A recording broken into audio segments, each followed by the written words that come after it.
بسم الله الرحمن الرحيم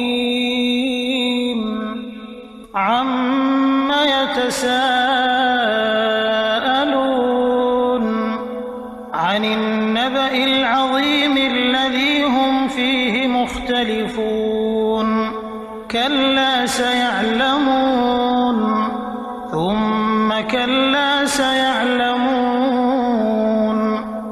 ألم نجعل الأرض مهادا والجبال أوتادا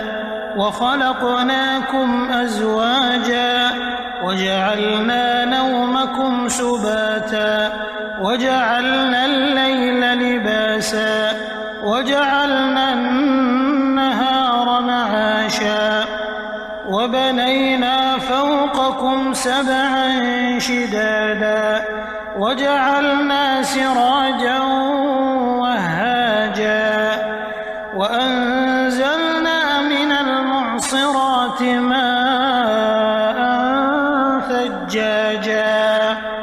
لنخرج به حبا ونباتا وجنات ألفافا إن يوم الفصل كان ميقاتا يوم ينفخ في الصور فتأتون أفواجا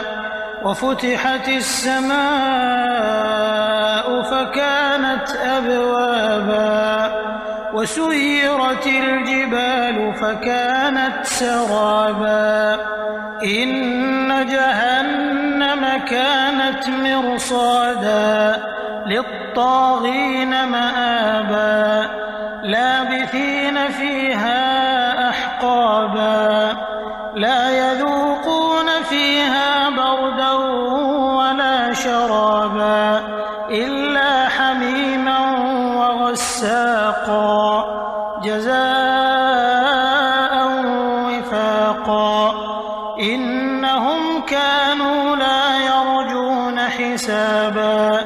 وكذبوا بآياتنا كذابا وكل شيء أحصيناه كتابا فذوقوا فلن نزيدكم إلا عذابا إن للمتقين مفازا حدائق وأعنابا وكواعب أترابا وكأسا دهاقا لا يسمعون فيها لغوا ولا كذابا جزاء من ربك عطاء حسابا رب السماوات والأرض وما بينهما الرحمن لا يملكون منه خطابا يوم يقوم الروح والملائكة صفا لا يتكلمون إلا من أذن له الرحمن وقال صوابا ذلك اليوم الحق فمن شاء اتخذ إلى ربه مآبا إنا أنذرناكم عذابا قريبا